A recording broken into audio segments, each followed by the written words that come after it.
Et si l'Antéchrist était déjà parmi nous, et le monde ne s'en doutait même pas, saviez-vous qu'il existe une prophétie biblique qui déclare que l'Antéchrist se manifestera dans le troisième temple à Jérusalem? C'est juste. Selon les Écritures, un homme qui sera vénéré comme un grand leader mondial s'assiera dans CE, qui devrait être le lieu le plus saint sur terre, et il le fera afin de se déclarer Dieu. Cela vous semble-t-il absurde, trop fantastique, ou peut-être plus proche de la réalité qu'on ne l'imagine? Ce que vous êtes sur le point d'entendre peut complètement changer votre façon de voir les événements du monde d'aujourd'hui. Les prophéties bibliques sur la fin des temps ne sont pas seulement des figures symboliques ou des thèmes pour les livres de fiction chrétiens. Ils sont directement liés à des événements réels qui se déroulent en moment sous nos yeux. Mais beaucoup ne l'ont pas encore remarqué. Malheureusement, dans de nombreuses églises, sujet est ignoré. On parle peu ou presque pas du troisième temple, de l'Antéchrist ou des révélations eschatologiques du livre de Daniel, de tout Thessaloniciens et de l'Apocalypse. Mais la Bible ne nous avertit pas de ces choses pour rien. Il y a une raison pour laquelle Jésus a dit avec tant d'insistance « Veillez ». Tout au long de cette vidéo, nous allons plonger ensemble dans l'une des prophéties les plus intrigantes et en même temps les plus effrayantes des derniers jours. La manifestation de l'Antéchrist du troisième temple. Et il ne s'agit pas seulement de théories. Il y a des indications concrètes, des mouvements réels et des projets en cours qui indiquent la possibilité que la reconstruction du temple de Jérusalem ait lieu très bientôt. Vous êtes-vous déjà arrêté pour réfléchir à que signifierait aujourd'hui la reconstruction de ce temple? Au XXIe siècle, avec l'augmentation des conflits géopolitiques, l'instabilité en Israël et un désir mondial de paix, l'idée d'un nouveau temple peut sembler n'être qu'un autre plan architectural lointain. Mais pour ceux qui connaissent les prophéties bibliques, ils savent que cela peut marquer l'accomplissement de l'un des signes les plus clairs de la proximité de la grande tribulation. Imaginez maintenant la scène suivante. Le monde en crise, des guerres éclatant dans diverses parties de la planète, des valeurs morales déformées, et puis un leader charismatique émerge, articulé, avec des solutions politiques et spirituelles, promouvant un accord de paix entre les nations, un homme qui conquiert les foules avec des discours de réconciliation, d'amour et de prospérité. Et que beaucoup ne réalisent pas, c'est que sera le même qui entrera dans le troisième temple et exigera d'être adoré.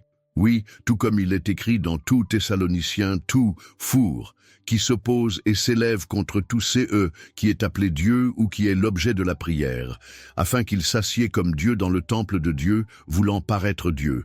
Que vous allez découvrir maintenant pourrait vous surprendre, peut-être même vous effrayer, mais surtout, il vous réveillera, parce que la parole de Dieu ne faillit jamais. Et s'il est dit que jour viendra, nous devons être préparés, non pas avec peur, mais avec compréhension et discernement.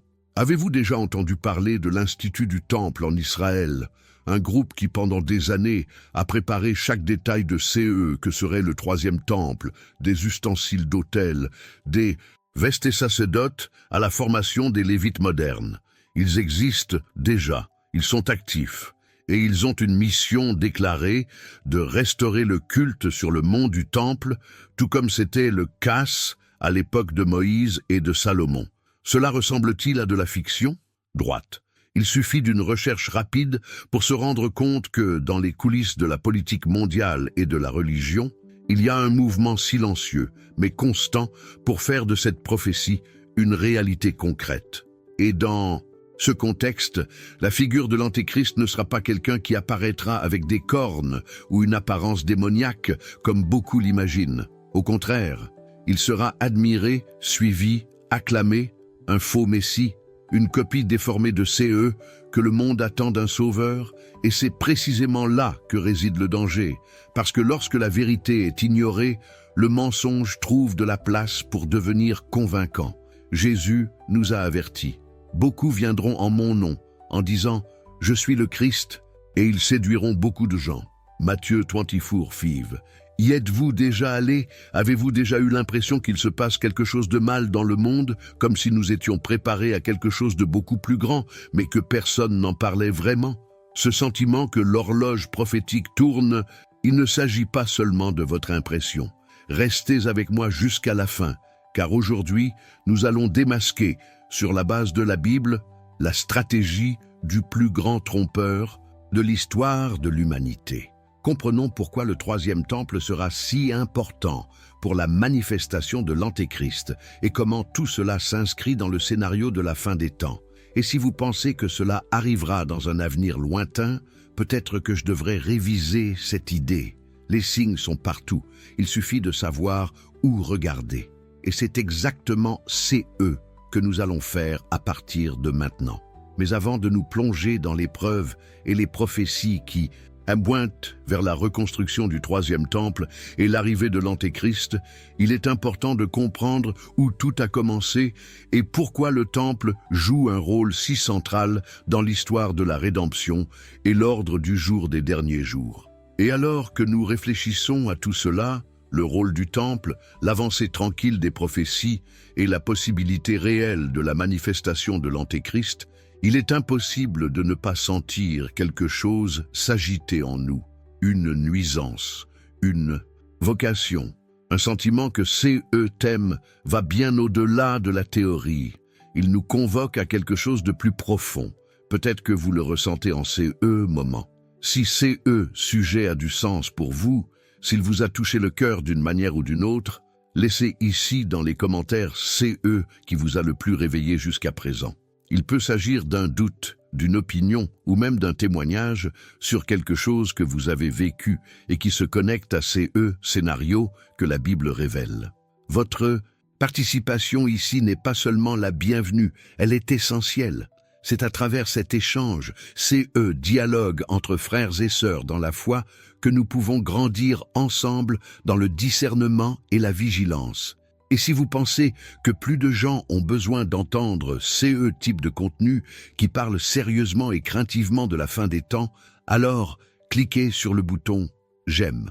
Simple geste aide la vidéo à atteindre plus de gens, y compris des personnes qui peuvent être spirituellement endormies et qui ont besoin de réveil urgent. Oh, et n'oubliez pas de vous abonner à la chaîne, vous voyez ?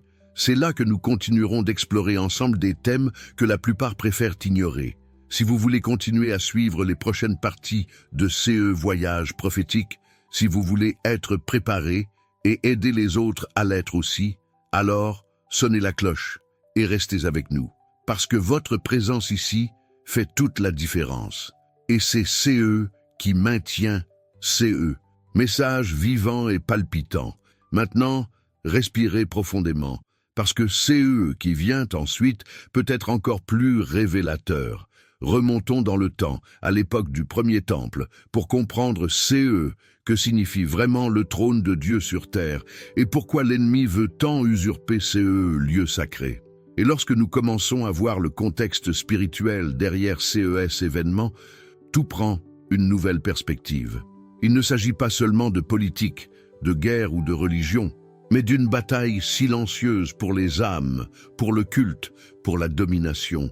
Et c'est en le comprenant, à la lumière de la parole, que nous donnons le discernement de ne pas nous laisser tromper, même quand tout semble paix et sécurité.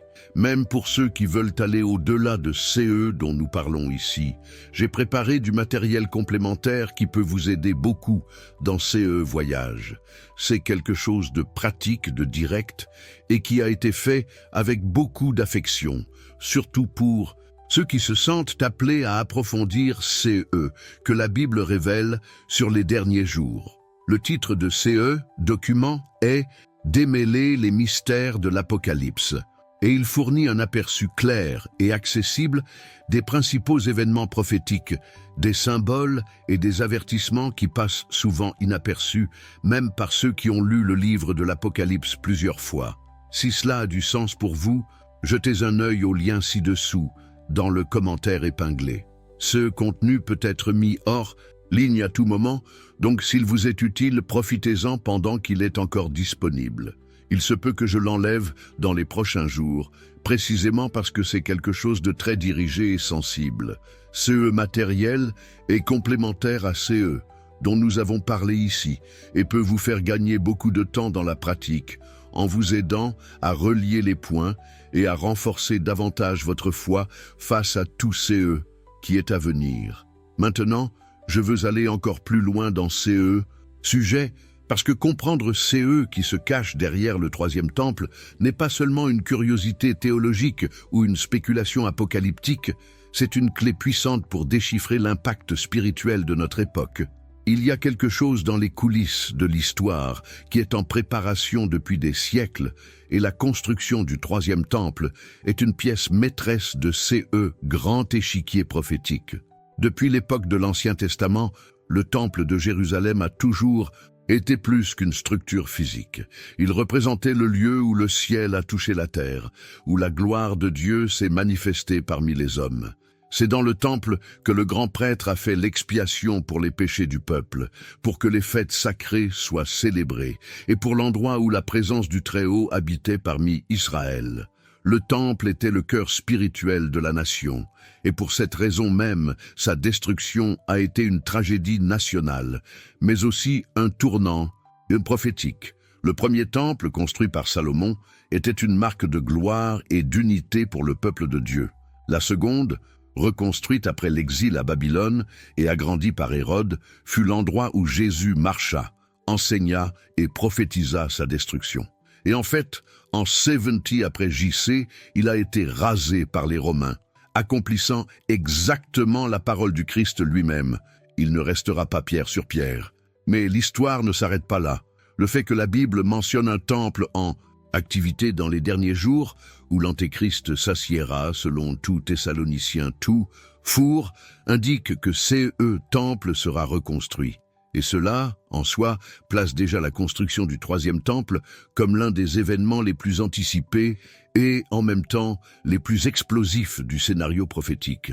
Parce qu'il ne s'agit pas seulement d'élever des murs et des autels, mais d'activer un engrenage spirituel qui est directement lié à la révélation du Fils de perdition.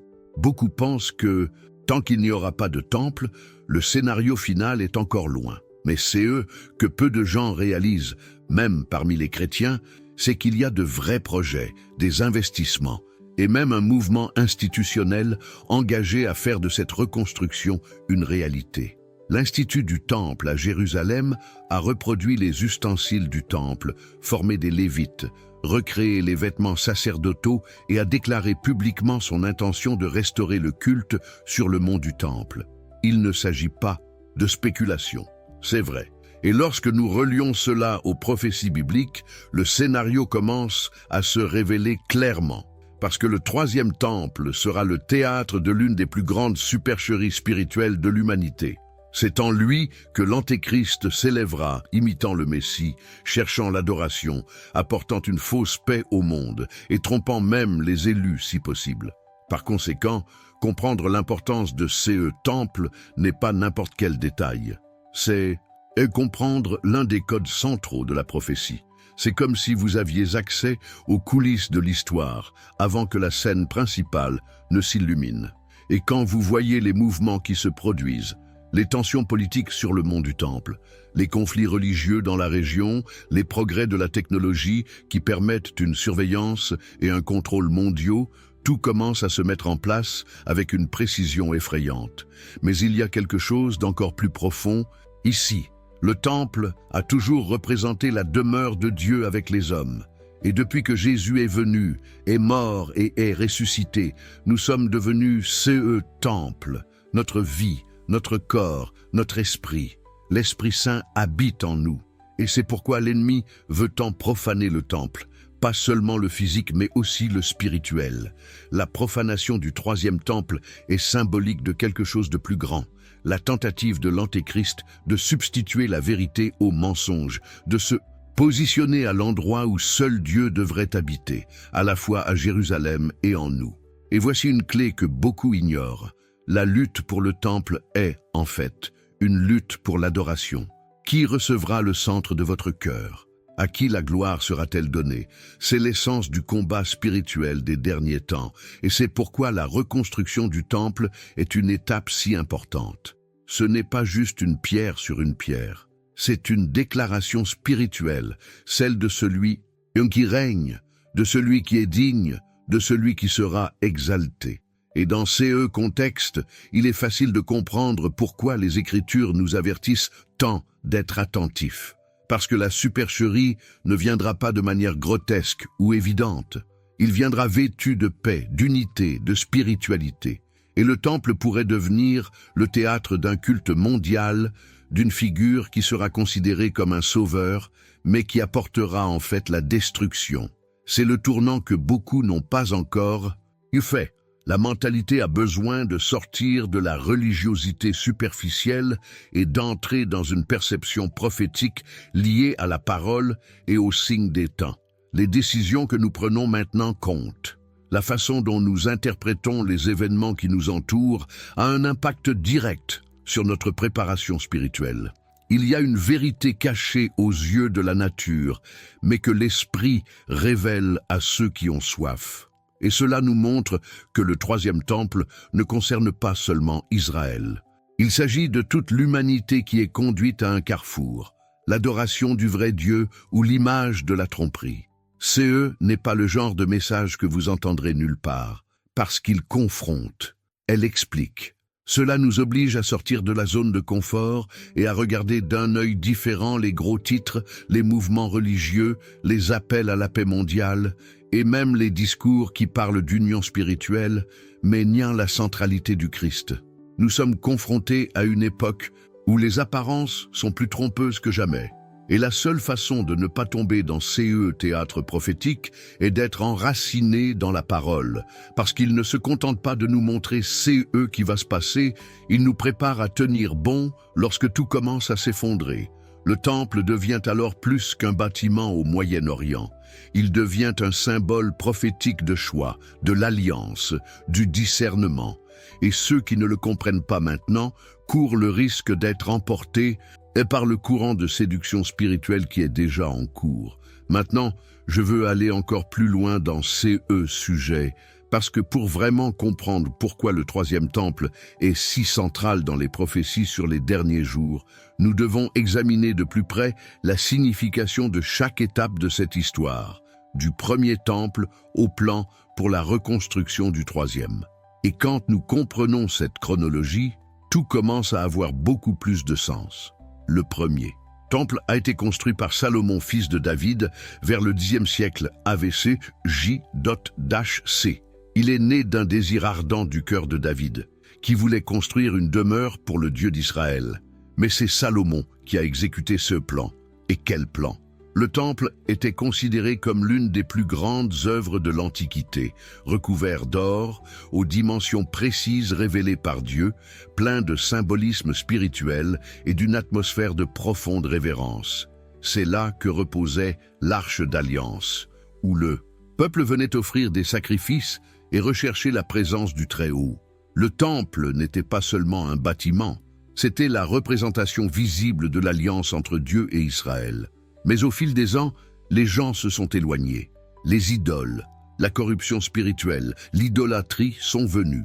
En conséquence, le temple a été détruit par les Babyloniens en l'an 586 avec J.C, signe de douleur, d'exil et de jugement.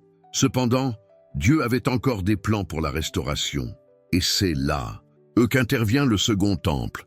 Après la captivité babylonienne, les Juifs sont revenus et ont reconstruit le temple sous la direction de Zorobabel, et il a ensuite été rénové et agrandi par Hérode, déjà dans le contexte de la domination romaine. C'est dans ce temple que Jésus est entré, qu'il a expulsé les changeurs, qu'il a enseigné dans les synagogues et qu'il a été interrogé par les pharisiens. Ce temple porte un poids gigantesque sur le chemin spirituel de l'humanité, car c'est le lieu où le Verbe vivant, le Fils de Dieu lui-même, a foulé. Mais c'est aussi dans ce temple qu'il a annoncé quelque chose qui en a scandalisé plus d'un, qu'il serait détruit, et qu'il était lui-même le vrai temple, et que le troisième jour, il serait reconstruit. Cette prophétie s'est littéralement accomplie en l'an 70 après J.C, lorsque les Romains ont envahi Jérusalem et détruit complètement le temple. Depuis lors, il n'y a plus de temple physique en activité. Le site où il se trouvait aujourd'hui abrite la célèbre esplanade des mosquées, y compris le dôme du rocher, l'un des lieux les plus saints de l'islam. Cette réalité géopolitique rend l'idée d'un nouveau temple très sensible et controversée. Et c'est précisément CE qui rend la prophétie du troisième temple d'autant plus fascinante et mystérieuse. Selon la Bible, il y aura un nouveau temple, un troisième, un lieu qui sera construit à Jérusalem et qui sera une fois de plus le centre de l'attention du monde. Mais CE temple sera marqué par un fait dramatique. En lui, l'Antéchrist se manifestera ouvertement. Il restera assis là, comme s'il était Dieu, exigeant l'adoration, établissant un nouvel ordre spirituel mondial, qui sera en fait une imposture, une imitation diabolique de la véritable présence de Dieu. Et le plus impressionnant, c'est de se rendre compte que, dans les coulisses, il y a déjà toute une préparation en cours pour que CE temple soit érigé. Nous ne parlons pas de rêves lointains ou de projets utopiques. Nous parlons de projets architecturaux prêts à l'emploi, de matériaux de construction disponibles, de rituels répétés, de prêtres formés. L'Institut du Temple, comme nous l'avons mentionné précédemment, investit du temps et des ressources depuis des décennies pour restaurer tout CE qui est nécessaire au service du Temple, du plus petit ustensile au complexe le plus cérémoniel. Cela signifie que le scénario prophétique est en train d'être placé sous nos yeux, mais souvent la plupart des gens sont trop occupés par l'agitation de la vie quotidienne pour s'en rendre compte. Et c'est peut-être l'une des stratégies les plus subtiles de l'ennemi. Garder l'humanité distraite, anesthésiée, concentrée sur des réalisations momentanées, tandis que le temps s'écoule et que les pièces se mettent en place silencieusement. Mais lorsque nous nous éveillons à ce niveau de compréhension, quelque chose change. Cela change la façon dont nous regardons les informations. Cela change la façon dont nous interprétons les conflits au Moyen-Orient. Cela change notre état d'esprit sur CE qu'est la vraie spiritualité et CE qu'est la religiosité vide. Cela change même la façon dont nous menons nos propres décisions. Parce que si le troisième temple est sur le point de s'élever, alors la chronologie prophétique est sur le point d'avancer de manière accélérée, et cela a un impact direct sur la façon dont nous nous positionnons spirituellement. Il ne s'agit pas d'un parcours d'information technique. C'est un voyage de transformation intérieure, parce que chaque détail de ce récit a le pouvoir de nous aligner sur CE que Dieu fait dans les coulisses de l'histoire. Et plus nous nous alignons, plus nous avons de discernement pour ne pas être déconcertés par de beaux discours, des systèmes corrompus ou des apparences religieuses. C'est pourquoi le troisième temple est si important, parce qu'il sera le théâtre d'un tournant prophétique. Et ignorer cela serait comme marcher sur un champ de bataille les yeux bandés. Le temple est au centre de la prophétie, non seulement en raison de son emplacement physique, mais aussi parce qu'il symbolise quelque chose qui est dans le cœur de Dieu, et aussi dans la cible de l'ennemi. Et tout CE qui devient la cible de l'ennemi mérite une double attention. Il y a une vérité cachée qui se révèle lorsque nous étudions les Écritures en profondeur. La vérité que les signes ne sont pas seulement des ombres, CE sont de vrais signes. Et pas seulement pour y mettre craint, mais pour nous préparer. La révélation du troisième temple est l'un de ces signes, non pas pour générer de la panique, mais pour générer de la surveillance, non pas pour provoquer de l'anxiété, mais pour nous rappeler l'espérance glorieuse que nous avons, que Jésus reviendra. Et quand il viendra, CE ne sera plus pour être rejeté, mais pour régner. Maintenant, je veux aller encore plus loin dans CE sujet. Parce que vous ne pouvez pas parler du troisième temple sans aborder directement l'une des figures les plus sombres et en même temps les plus intrigantes des prophéties bibliques, l'Antéchrist. Et comprendre qui il est, ou plutôt CE qu'il représente, n'est pas seulement une curiosité eschatologique, c'est une question de discernement spirituel urgent. Parce que l'Antéchrist ne se présentera pas comme un ennemi. il se présentera comme une solution. La Bible nous donne des indices très clairs à ces sujets. Et lorsque nous rassemblons ces pièces, l'image qui se forme est troublante, mais extrêmement révélateur. Dans 2 Thessaloniciens 2:3-4, Paul commence par un avertissement direct, que personne ne vous séduise en aucune manière, car cela n'arrivera pas jusqu'à que l'apostasie vienne et que l'homme du péché soit révélé, le fils de perdition, qui s'oppose et s'élève contre tous qui est appelé Dieu ou adoré, de sorte qu'il s'assiera comme Dieu dans le temple de Dieu, désirant paraître être Dieu. Ce passage à lui seul nous montre que l'Antéchrist ne sera pas un personnage caché dans l'ombre, agissant en secret. Sera quelqu'un de public, d'influence, de pouvoir et, le plus dangereux de tous, de charisme. Quelqu'un qui sera admiré, suivi et même vénéré par les foules. Mais il y a un détail encore plus alarmant. Il ne viendra pas avec l'apparence du mal. L'Antichrist viendra avec un semblant de bien. Il se présentera comme un artisan de paix, un unificateur mondial, une sorte de messie moderne qui proposera des solutions à de vieux problèmes, guerres, famines, crises économiques, conflits religieux. Il va se faire passer pour un sauveur, et c'est exactement qui le rend si dangereux. Parce que sa mission ne sera pas seulement politique, elle sera spirituelle. Il essaiera de prendre la place de Dieu. Dans le livre de Daniel 9:27, nous trouvons une autre pièce importante de puzzle. La prophétie dit qu'il fera une alliance avec beaucoup pendant une semaine, mais qu'au milieu de cette semaine, il fera cesser les sacrifices et les offrandes de céréales, et sur l'aile des abominations viendront les désolés. Cette semaine est comprise par de nombreux érudits comme une période de 7 ans, qui fait référence à la célèbre Grande Tribulation. Et le point central ici est que dans les 3 premières années et demie, l'Antéchrist se montrera celui qui a apporté la paix. Mais ensuite, le masque tombe. C'est à moment-là qu'il rompt le pacte, arrête les sacrifices qui auront probablement déjà lieu, dans le 3e temple, et révèle sa véritable intention, établir un culte de lui-même.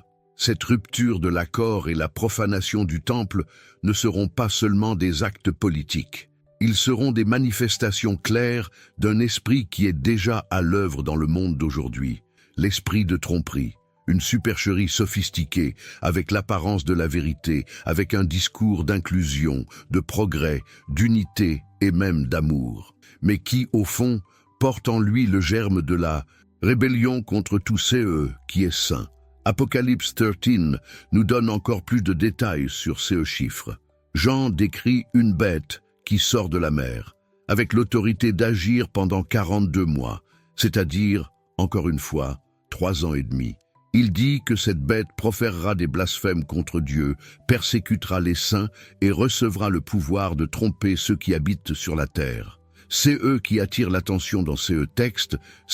N'est pas seulement la description symbolique, mais l'impact qu'elle provoque. Jean dit que tous ceux qui n'ont pas leur nom écrit dans le livre de vie s'émerveilleront devant la bête. En d'autres termes, il y aura de l'admiration, il y aura de la fascination, il y aura de l'agitation. L'Antéchrist sera considéré comme une figure révolutionnaire, une sorte de leader mondial qui transcende les frontières, les religions, les idéologies. Et c'est exactement pourquoi tant de gens tomberont, parce qu'ils ne seront pas prêts à discerner entre le vrai Christ et cette imitation brillante mais méchante. Et vous savez, c'est qui rend tout cela encore plus réel. Cet esprit est déjà à l'œuvre. Pas encore en tant que personne spécifique, mais en tant qu'état d'esprit, en tant que système. L'esprit de l'Antéchrist n'est pas seulement une présence future. Il influence déjà la culture, les médias, la politique et même certaines parties de l'Église elle-même.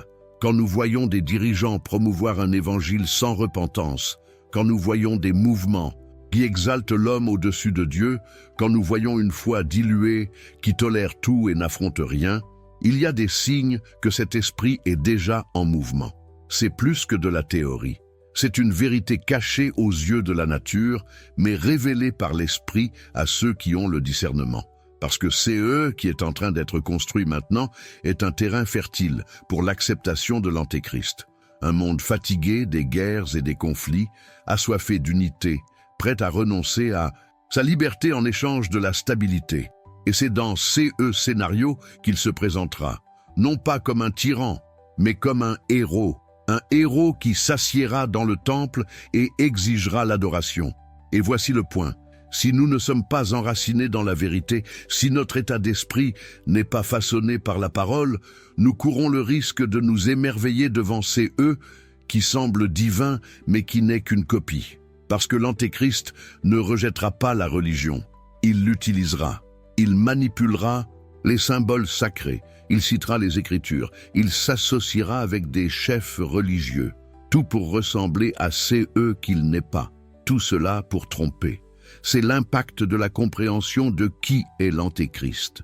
Il ne s'agit pas de générer de la peur, mais d'éveiller la responsabilité, parce que cela change notre façon de vivre aujourd'hui. Cela change nos décisions, cela change nos priorités, cela change la façon dont nous regardons les valeurs qui sont promues autour de nous. Parce que le vrai culte commence par de petits choix. Cela commence par la personne ou la chose en qui nous faisons confiance. Maintenant, je veux aller encore plus loin dans ces sujets. Car si jusqu'à présent, il a été fort de comprendre qui est l'Antéchrist et comment il se présentera au monde, c'est qui vient maintenant révèle le point le plus critique de tout cet engrenage prophétique, le moment où il s'assiera dans le temple de Dieu. Et cela, selon les Écritures, ne sera pas seulement un acte, sera la matérialisation d'un esprit qui a essayé dès le début d'occuper une place qui ne lui a jamais appartenu. La prophétie est claire, directe et troublante. Dans tout Thessaloniciens, Paul dit que l'Antéchrist s'oppose et s'élève contre tous ces qui est appelé Dieu ou qui est adoré, de sorte qu'il s'assiera comme Dieu dans le temple de Dieu, voulant paraître être Dieu. Ces n'est pas une métaphore, c'est littéral. Il se placera au centre de ces qui, pour le monde à ces moments-là, sera considéré comme le lieu le plus saint sur terre. Et plus que d'occuper physiquement un trône religieux, il assumera un rôle de divinité devant les nations. Et ici, nous devons faire une pause intérieure, parce que cette image de l'Antéchrist dans le temple ne concerne pas seulement Jérusalem, il représente quelque chose de plus grand, la tentative finale du mal de profaner ce qui est saint, de s'établir comme l'autorité spirituelle suprême, annulant aux yeux du monde tout besoin d'un véritable sauveur. C'est le point culminant d'un voyage de rébellion qui a commencé en Éden, est passé par la tour de Babel, s'est répandu à travers les systèmes et les empires et se manifeste maintenant sur un trône, dans le lieu qui symbolise la présence de Dieu. Mais il ne le fera pas de manière grotesque, il n'arrivera pas tout de suite en ennemi, en destructeur. La stratégie sera la séduction. La prophétie nous montre qu'il utilisera des signes et des prodiges trompeurs. Oui, il fera des miracles, des guérisons, des signes visibles aux yeux humains, tout cela dans le but de légitimer sa position. Dans Apocalypse 13, nous voyons qu'Abesta accomplit de grands signes, allant même jusqu'à faire descendre le feu du ciel devant le peuple. Et cela provoque une fascination, enchantement. Les foules applaudiront, elles s'inclineront, elles adoreront, croyant qu'elles sont devant une personne envoyée du ciel. C'est le point le plus sensible de toute cette révélation. La foi de beaucoup sera manipulée. Et je ne parle pas seulement des gens du monde, mais des gens qui se considèrent spirituels, religieux, voire chrétiens. Parce que si l'état d'esprit n'est pas façonné par la vérité biblique, tout signe surnaturel sera interprété comme une approbation divine. Mais la Bible nous avertit que tous les miracles ne viennent pas de Dieu, et que les faux prophètes ne feraient que cela. Des signes pour tromper, si possible, même les élus. Ceux qui se cachent derrière cet acte de s'asseoir dans le temple, c'est l'ancien désir de l'ennemi, le Serra Dorado. Depuis Ésaïe 14, lorsque Lucifer a dit « Je monterai au ciel, je placerai mon trône au-dessus des étoiles, je serai comme le Très-Haut », tel a été son plan. Il ne veut pas simplement détruire, il veut remplacer. Et le moment où l'Antéchrist est assis dans le temple est exactement cela. la tentative de prendre pour lui la gloire qui n'appartient qu'au Seigneur, et tout cela se fera devant un public mondial. Imaginez un monde fatigué, brisé, en crise, voyant des signes surnaturels, entendant des paroles de paix, recevant des promesses de réconciliation entre les peuples. Dans ces scénarios, ceux qui ne sont pas réveillés tomberont. Vous croirez que, finalement, quelqu'un a émergé capable d'unifier les religions, de guérir les religions. Division apporte un âge d'or, mais derrière cette apparence se cache le poison le plus subtil et le plus mortel qui ait jamais existé, la falsification du sacré. C'est la vérité à cacher que peu de gens ont le courage d'affronter. Parce que CE n'est pas confortable, cela nécessite de la vigilance, cela nécessite une confrontation interne, cela nécessite une transformation des mentalités, parce que le monde est préparé, oui, pour CE moment, non seulement avec des paroles de tolérance et de relativisme, mais aussi avec une spiritualité diluée, où tout peut, tout sert, tout est valable, sauf la vérité absolue de la parole de Dieu. Et lorsque la vérité est mise de côté, toute falsification semble acceptable. C'est pourquoi la profanation du temple sera si frappante, parce qu'il symbolisera le point de rupture, la limite entre CE qui est légitime et CE qui est perversement. Et c'est à CE, moment précis de la prophétie, que la Bible révèle que beaucoup ouvriront les yeux, mais que d'autres, malheureusement, seront déjà complètement empêtrés.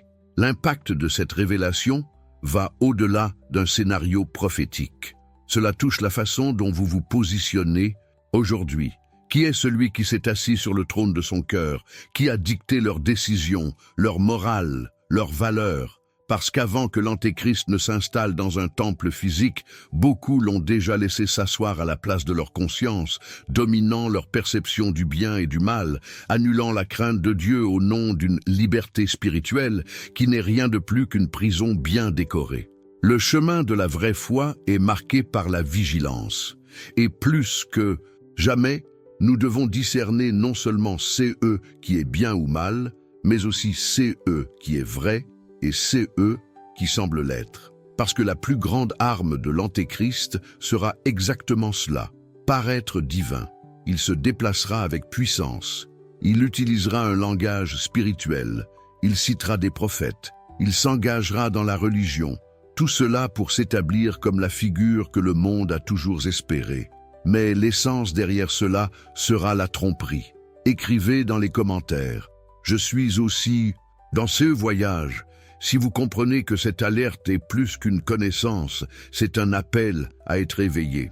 Parce que maintenant que nous savons CE que l'Antéchrist fera lorsqu'il sera assis dans le temple, nous devons parler de la façon dont le monde est amené petit à petit à l'accepter sans s'en rendre compte.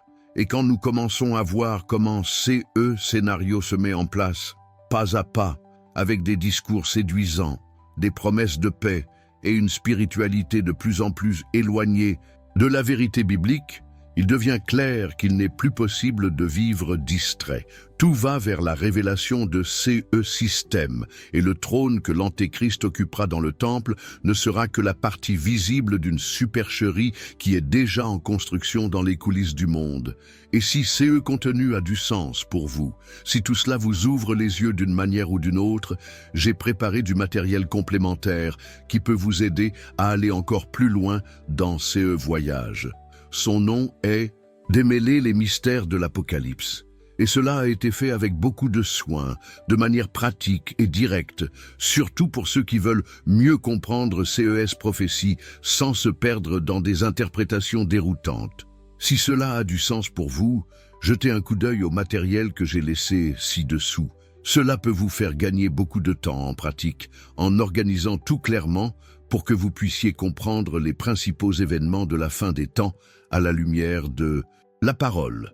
C'est là dans le commentaire épinglé, mais je pourrais le retirer de l'antenne dans les prochains jours, car je suis toujours en train d'évaluer si je vais garder CE contenu disponible pendant longtemps. CE matériel est un complément à CE dont nous parlons ici et peut vous aider à relier encore plus les points de cette révélation.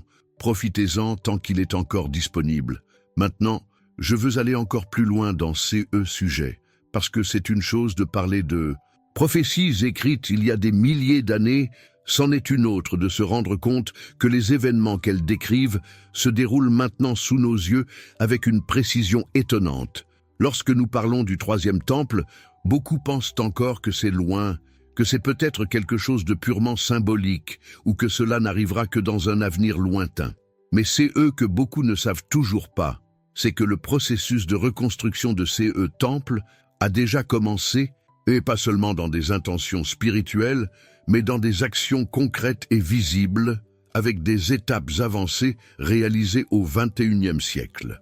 Israël, et plus précisément Jérusalem, n'est pas seulement le centre de nombreux différends géopolitiques.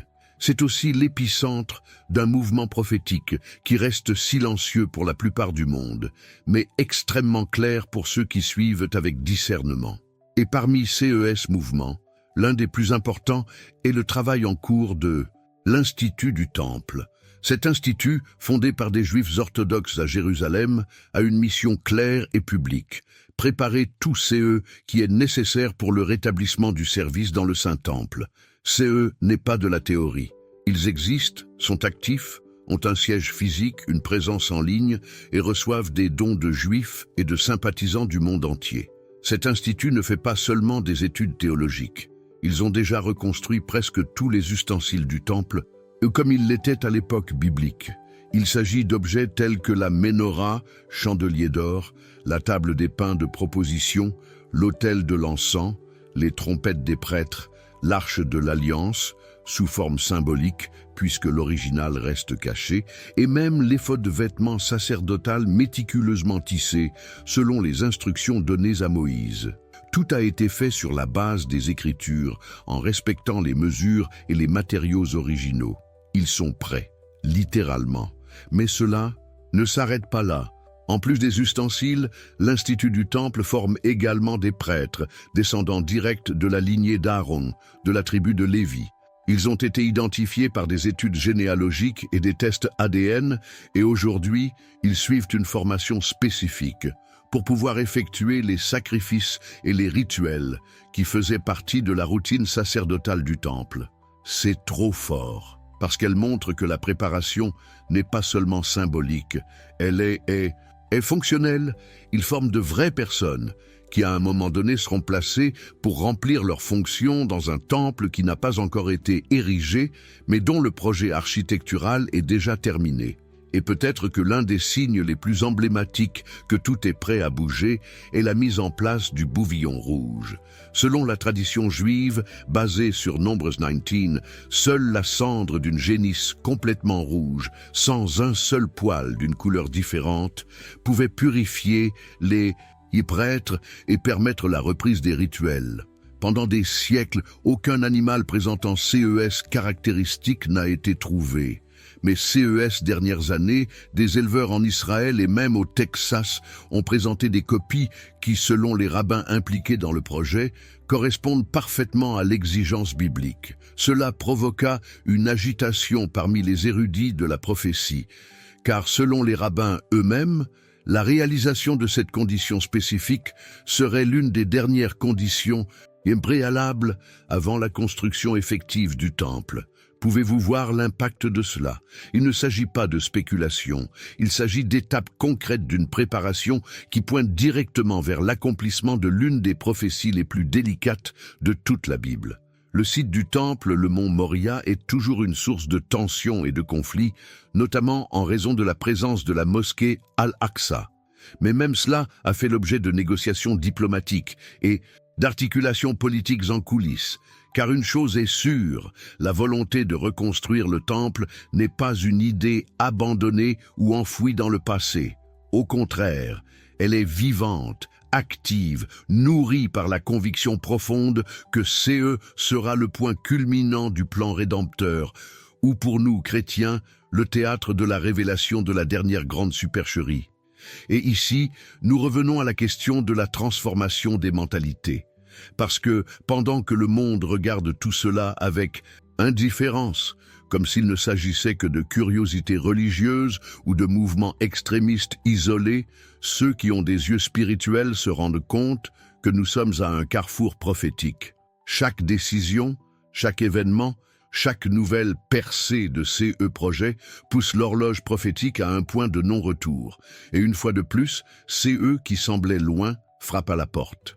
La vérité cachée est qu'il ne s'agit pas seulement de reconstruire un temple physique. Il s'agit de préparer le terrain spirituel afin que l'Antéchrist puisse intervenir et revendiquer un culte qui ne lui appartient pas.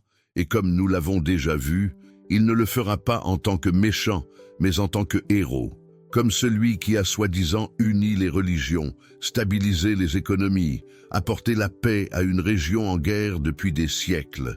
Et le monde applaudira, parce qu'il a été endoctriné à s'attendre exactement à cela. Mais maintenant, vous voyez les coulisses. C'est suivre les détails qui ne font pas les gros titres. Vous vous permettez de vous immerger dans CE Voyage de révélation, où le plus important n'est pas de savoir le quand, mais d'être prêt pour le comment. Et CE Comment a déjà commencé. Maintenant, je veux aller encore plus loin dans CE Sujet, parce qu'il y a un point spécifique de cette prophétie qui passe généralement inaperçu pour beaucoup, mais qui porte en lui l'un des déclencheurs les plus dangereux de toute cette histoire, la promesse de paix. C'est juste. La Bible ne se contente pas de nous mettre en garde contre les guerres, les désastres et les persécutions. Elle nous montre également qu'il y aura un moment de tranquillité apparente, un sentiment de stabilité mondiale, et que c'est précisément dans ce contexte que la plus grande tromperie de l'humanité s'installera. Une supercherie si bien articulée, si subtile, que beaucoup l'appelleront un miracle, alors qu'en fait, CE sera le début de la destruction.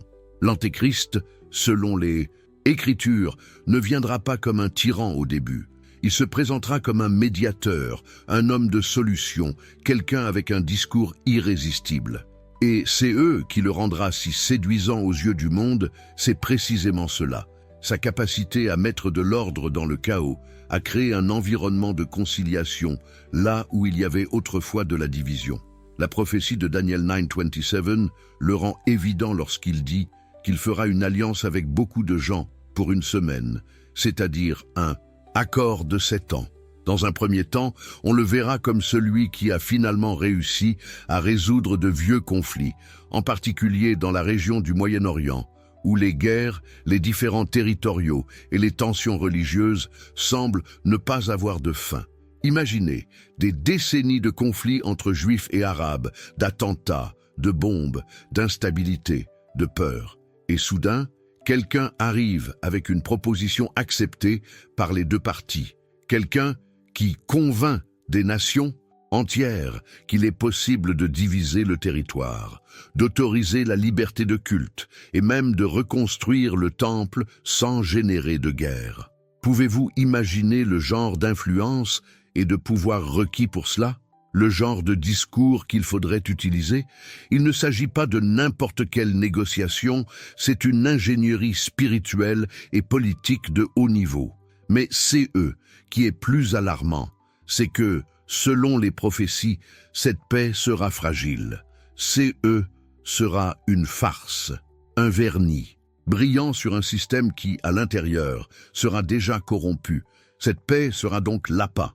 Parce que l'être humain, lorsqu'il est fatigué de souffrir, a tendance à baisser la garde face aux promesses de soulagement. Et c'est précisément là que l'Antéchrist va opérer, dans la fatigue collective.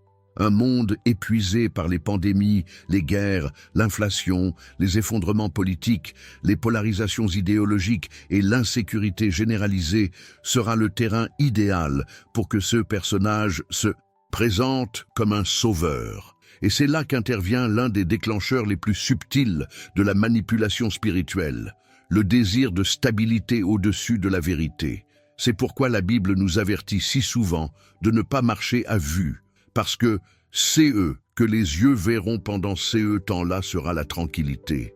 Mais c'est que l'esprit discernera pour ceux qui sont attentifs. C'est sera un silence avant la tempête. Jésus l'avait déjà dit dans Matthieu 24, quand vous entendrez paix et sécurité, une destruction soudaine se produira. C'est l'une des lignes les plus ignorées de la prophétie. Beaucoup attendent des signaux violents, mais ne réalisent pas que le plus grand signe d'alerte sera précisément le calme. Cette fausse paix est CE qui donnera à l'Antéchrist la légitimité dont il a besoin pour consolider son pouvoir. Cela créera une atmosphère où il sera non seulement accepté, mais célébré. Honneur, titre, récompense. N'hésitez pas, il fera la couverture des magazines à l'ordre du jour de conférences mondiales, sera salué par des chefs religieux, des politiciens et même des influenceurs. Il y aura unanimité à ces sujets. Et c'est là que réside le plus grand risque, car l'histoire nous montre que les plus grandes destructions n'ont pas commencé par la violence, mais par des discours séduisants. Et si vous vous arrêtez pour observer le scénario actuel, vous verrez comment tout évolue vers cet environnement. On n'a jamais autant parlé de nouvel ordre mondial, de gouvernance mondiale, de unité interreligieuse et de solutions durables pour tous. Ces sont de beaux termes, bien conçus, avec l'apparence de la justice. Mais s'ils ne sont pas vraiment accompagnés, ils peuvent devenir des instruments de contrôle beaucoup plus profonds, y compris un contrôle spirituel. La récente pandémie mondiale a été une répétition. Elle a montré comment il est possible de mobiliser toutes les nations sur la base d'un récit commun. Il a montré comment les gouvernements, les entreprises et même les chefs religieux s'alignent autour d'un message de salut collectif. Et c'est que l'Antéchrist fera, c'est exactement cela. Offrir une sorte de salut horizontal qui résout les problèmes ici et maintenant, mais qui détourne les yeux de la véritable rédemption qui ne vient que d'en haut. Cette mentalité de paix à tout prix est CE qui peut conduire beaucoup de gens à renoncer à leur liberté, à leur foi et même à leur culte sans s'en rendre compte. Parce que tout vous semblera si logique, si nécessaire, si bon. Mais c'est précisément dans ce scénario que le pacte de Daniel sera signé. Et au milieu de cet accord, le voile va se déchirer. L'Antéchrist rompra l'alliance, profanera le temple et révélera qui il a toujours été, un usurpateur, un trompeur, le grand imitateur du Messie. Par conséquent, comprendre le risque de cette fausse paix n'est pas un détail, c'est une question de survie spirituelle, non pas pour que nous vivions dans la peur, mais pour que nous soyons en alerte. Parce que lorsque le monde sera détendu, célébrant ce temps d'or, les enfants de la lumière auront besoin d'être avec leurs esprits allumés, discernant que la vraie paix ne vient pas d'accords politiques, mais de la présence du prince de la paix, le Christ. Maintenant, je veux aller encore plus loin dans ces sujets, parce que tous ces dont nous avons parlé jusqu'à présent, la montée de l'Antéchrist, la profanation du temple, la fausse paix, nous, est conduit à une responsabilité qui ne peut être sous-traitée, le discernement des temps. Il ne s'agit pas de surestimer les dates, ni de créer des théories folles qui ne font qu'alimenter la peur ou la curiosité vide. Il s'agit de comprendre les signes. Et plus que cela, il s'agit de reconnaître l'époque dans laquelle nous vivons avec une maturité spirituelle, sans nous laisser emporter par des voix sensationnalistes, mais aussi sans tomber dans le piège de l'indifférence. Jésus a été clair quand il a dit « Veillez maintenant car vous ne savez ni le jour ni l'heure ». Mais il a aussi dit quelque chose de fondamental dans Matthieu 24. Apprenez la parabole du figuier. Quand branche se renouvelle et que les feuilles poussent, vous savez que l'été est proche. C'est-à-dire que même si nous ne connaissons pas le moment exact, nous pouvons et devrions reconnaître les signes.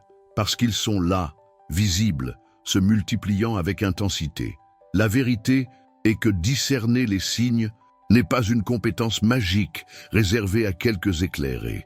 C'est une posture, une mentalité. Il s'agit d'être éveillé. Et le seul moyen sûr de rester éveillé au milieu du bruit du monde est de s'immerger profondément dans la parole de Dieu.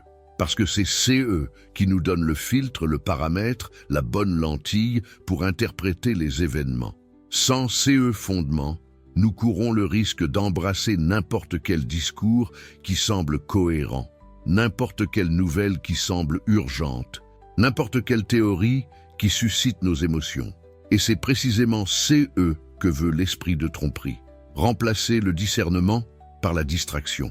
Le problème, c'est que nous vivons à une époque où l'information circule rapidement, mais où la vérité se perd dans le bruit. N'importe quelle vidéo virale, n'importe quelle phrase hors contexte, n'importe quel titre manipulé peut devenir en quelques secondes la voix de la prophétie pour ceux qui ne sont pas ancrés.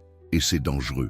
Parce que le discernement n'est pas basé sur la quantité d'informations, mais sur la qualité de la connexion avec la vérité. Et cette vérité est dans les Écritures, pure, directe, vivante. C'est là que Jésus nous enseigne, c'est eux qui comptent vraiment. Matthieu 24 est presque comme une carte spirituelle pour aujourd'hui. Jésus y parle de guerre, de rumeurs de guerre, de famine, de peste, de tremblements de terre, de persécution, de faux prophètes. Mais il dit aussi, ce n'est pas encore la fin. Et c'est très profond.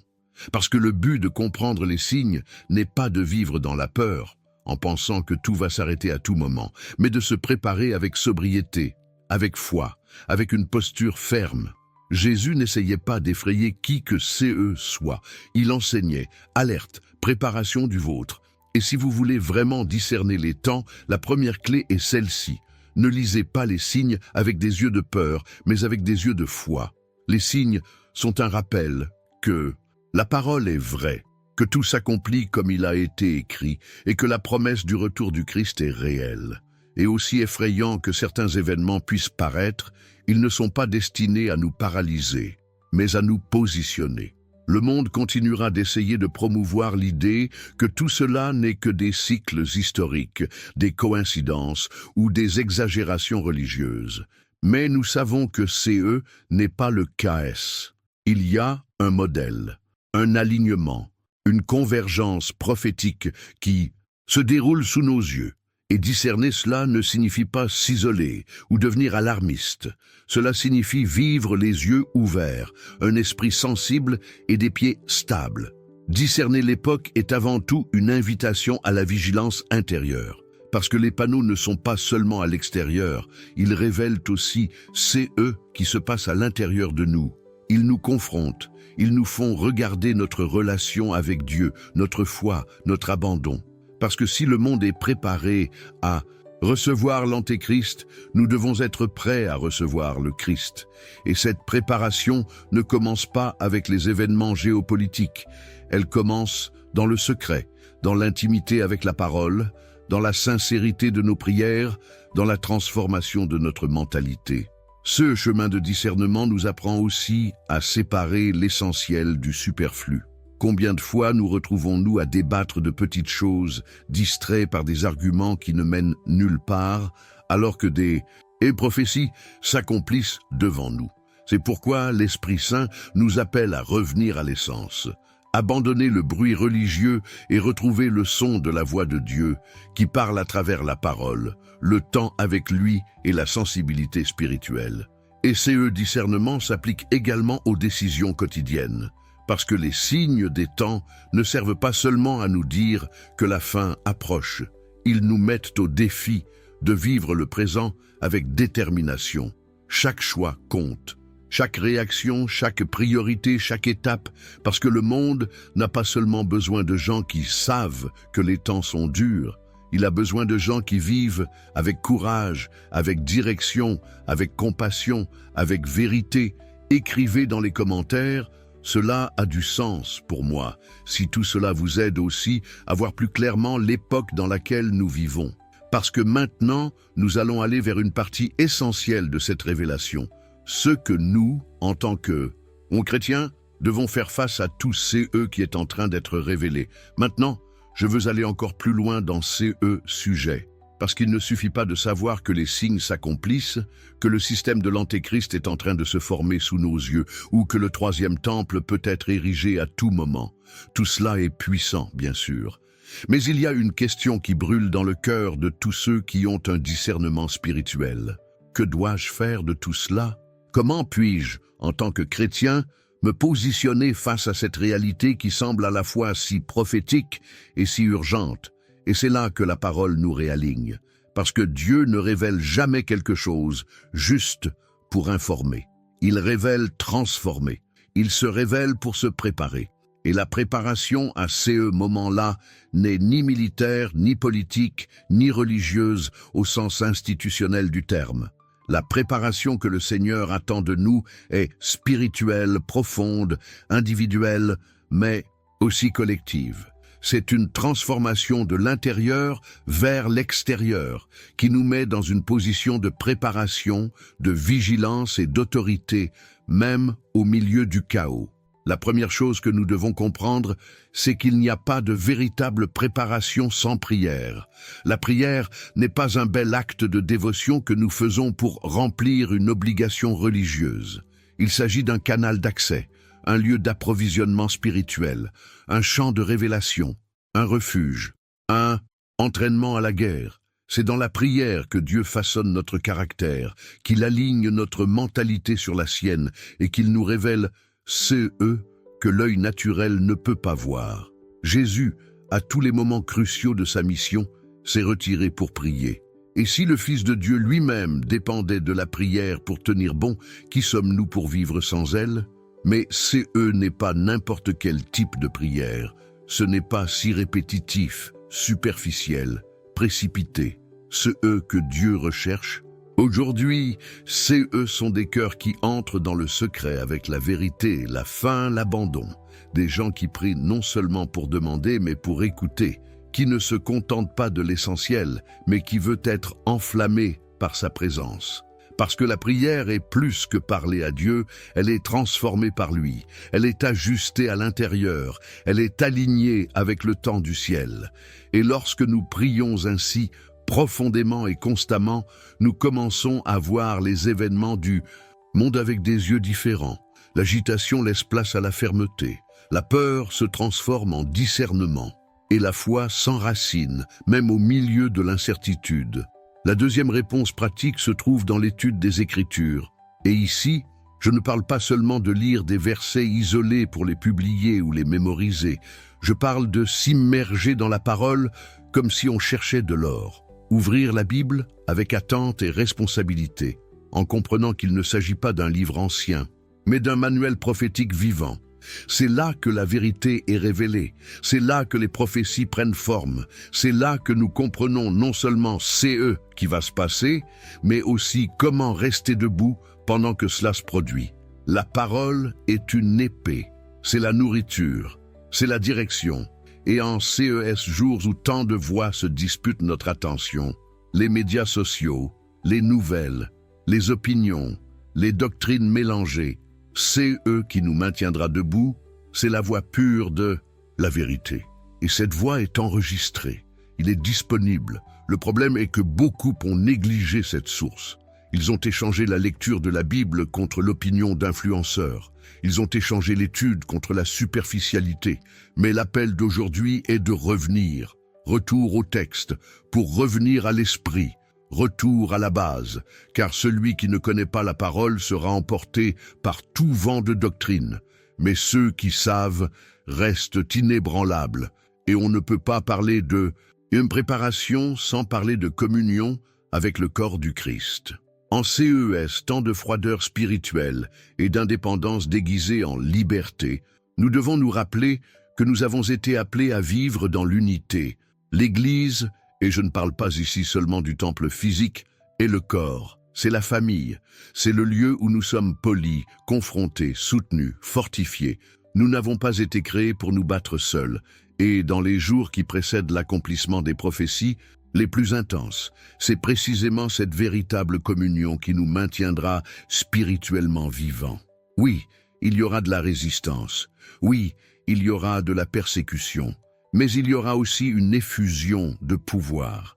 Et ce pouvoir ne sera pas sur des individus isolés, mais sur un peuple qui marche ensemble, qui prie ensemble, qui devient plus fort, qui porte les fardeaux les uns des autres. La communion en tant que corps est plus que d'être présent dans un service.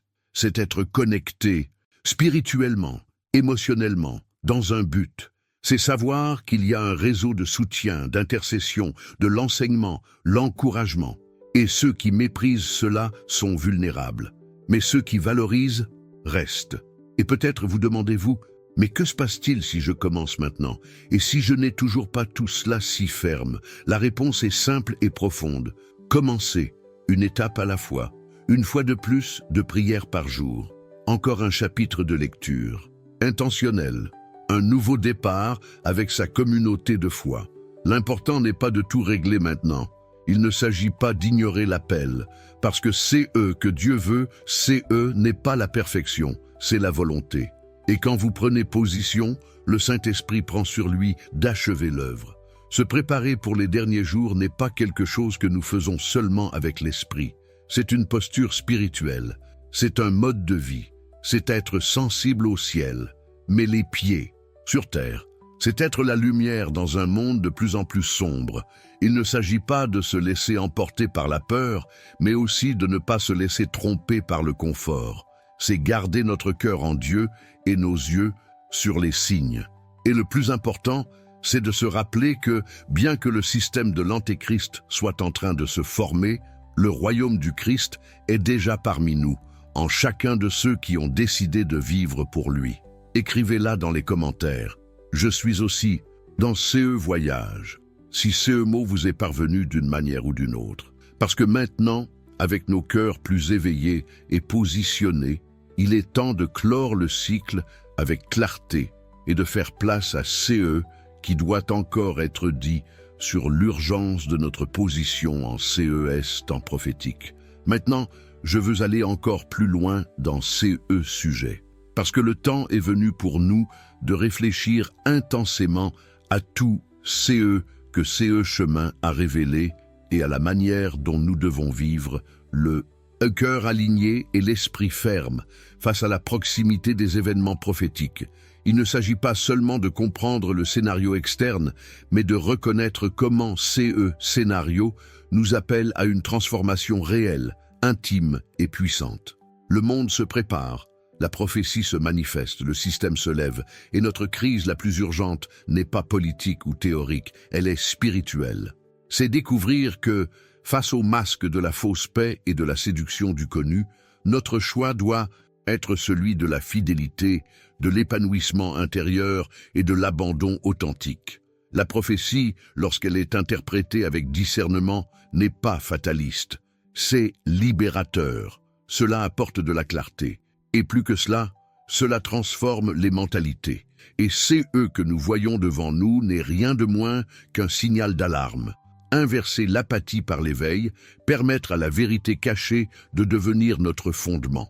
Parce que si nous avons accès à la révélation de l'Écriture, si nous découvrons les coulisses du temps qui nous entoure, si nous avons le discernement de voir au-delà des apparences, alors tout cela a besoin de se manifester dans une vie marquée par le radicalisme, le courage, l'espérance et la sainteté.